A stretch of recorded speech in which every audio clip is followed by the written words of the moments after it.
Hello guys, and welcome to my channel. This is Paul with Gaming Ideas, who doesn't know me, and today I am reviewing for you some fittings from Freezemod. It's a Chinese manufacturer, I believe, and those are the hot tube fittings, 14 millimeters outer diameter, hot for a hot tube. And this comes in a complex of 4 in a pack, so you can order them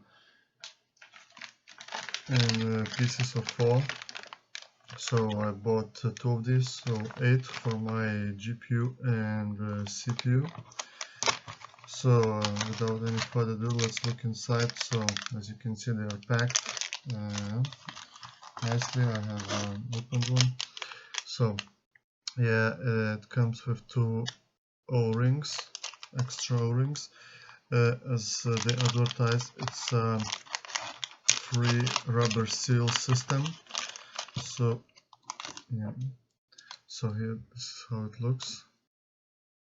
Yes, it's made for 14 millimeter hard tube, outer diameter 14 millimeter, and it's 2 parts. So this is the core, which you screw in a radiator or your CPU cooling block or GPU cooling block, whatever, and it has a inner thread. Yes, it's 6. Yes, it's so for a special screw. No, it's not 6. Yeah, it's a 6 thread. So yes, and has a rubber seal, as all they do. So yeah, it has 2 grooves with 2 rubber seals inside, and 1 extra you put on top like this, and then you put your tube in and you just put the cap and you tighten it up. So, and 1 more is an extra. Yes, so the core is it's very nice, and it's made from brass and chromium plated. Looks very good, and the cap is very light. I believe it's made from aluminium. From the sound, it's really not brass.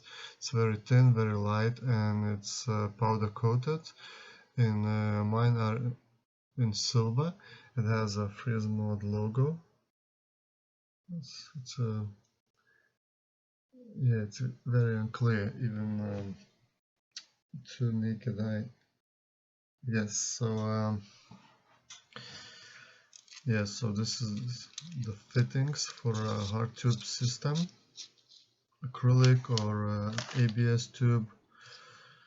And yeah, why I did not use them? It's because of the space management. I've decided that first of all, I want to use some different parts in my build, so I want to put parts to take them out, and if something doesn't fit in, doesn't look good or doesn't perform well, so I just can take it out, give it back, get another one. And with a hard tube fitting, so you can't do that. You just basically you assemble the system, you cut and bend the hard tubes to the size, put them in, that's it. It's perfect. Well, in my case, I've chosen a flexi tube, black hoses, and so yeah, I can move my parts around much more easily without extra work, having to cut them to size every time, and as well spending more money. So I just can adjust everything inside, and yeah, this is the main reason why I switched from hard tube to a flexi tube, soft tube. So now, yes, I will show you how my PC looks.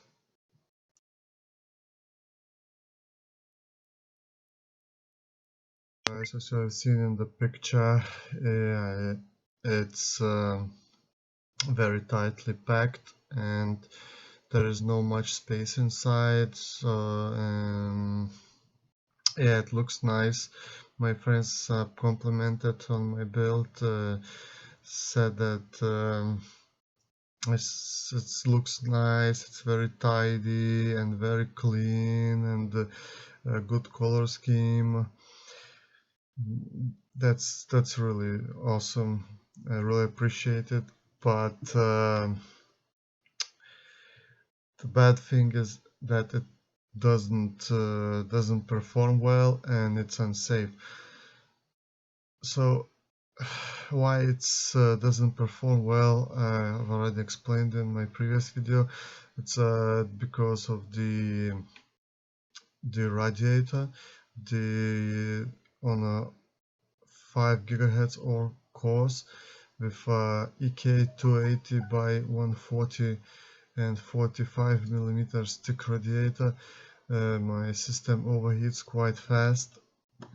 Using a handbrake processing a video, it overheats in about 3 to 5 minutes, reaches 90 degrees Celsius. That's unacceptable. The cable management is awful due to lack of space. Just it's a mess. I was not able to put a PCU shield on, just the cables are in the way, and couldn't fit SDD or HDD 2.5 inch hard drive at all. It just didn't fit, and it was unsafe because the fittings and the pipes were coming straight above the PCU, that place where all the wires are connected. So in the case of disastrous scenario, a single drop could shorten out all my system. That's unacceptable. So I've decided to do some more tinkering, and I came up with some crazy ideas. I'm not telling anymore in this video. So please guys, if you want to see more, comment on, give me some suggestions, and subscribe to my channel, help my channel grow, and yeah, you'll see in the future what I came up with. I hope you like it. Thank you. Bye now.